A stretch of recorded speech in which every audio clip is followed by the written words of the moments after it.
We are in my storage building again today because I am rebuilding the fresh air vents for my 1970 Dodge pickup. I got everything over here, so let's take a look at it. Alright, here is before and here is after. In my last video, I electroplated these in tin zinc using the Eastwood kit.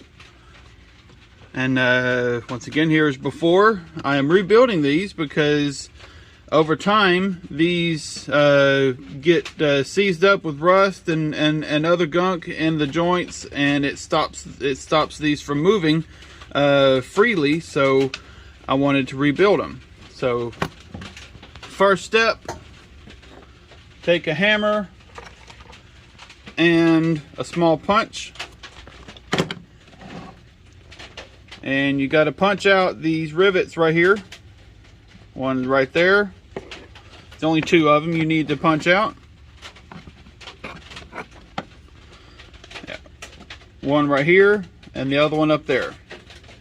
Once you punch it out, you need to drill it out with, I believe it's a 3/16 drill bit. Let me double check that. That was actually a 1364 drill bit. I'm glad I double checked that. And once you get those punched out, make sure all the metal's straight. And then peel this one off. This is just a axle cap nut that is just pushed onto this shaft here. So any way you can get this off without damaging the shaft is what you need to do. What I did was just grab some pliers on the flange, bend it back and forth until I broke it, because it's actually got two different points that it attaches into. See if I can find that. Right. See.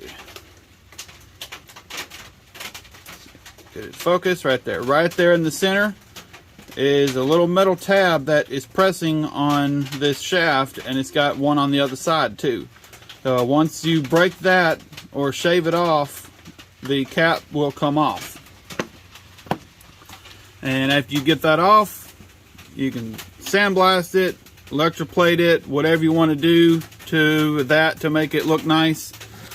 These have been plated for about a week now and left out in the elements. I messed up one of the screws, so I had to get another one. And these are the ones that I sandblasted, and these are the ones that were not sandblasted. I gotta say, I like the smooth finish on the one that I cleaned in the vinegar better, but these aren't really going to be seen, so I don't have to worry about these. But the hardware you need to get, I got these at just my local home supply store, Home Depot, Lowe's, whatever. It's a 5mm washer, a flat washer, and these axle nuts, 1/4-inch axle nuts. And I got these on Amazon because I was looking for a metal Chicago screw, and I found these, which are really decent. Home Depot, Lowe's, and all of them sell aluminum ones, but the aluminum ones do not really. I actually broke one of the screws while I was trying to get everything fit right. So I wanted steel, and I found these. I will put a link in the description where you can get these, or you can just go to their website, I'd imagine. But these Chicago screws are a little bit. Did I get to focus? There you go. You do have to shave these down or add washers to take up the extra thickness. I got one washer in between the metal and this right here. That's it. Let me actually see if I can get this on. Misplaced my camera equipment, so bear with me a little bit. Actually, I can just show you on this one. You can see there's the back side is open. Got the washer in the middle, and the top part right there. And then the actual cap nut replaced. These move very freely, and with this, I know I will never have any issues with this gumming up ever again, and I'll be able to, next time I take the dash out of my truck, I will have fresh air vents that actually work and function.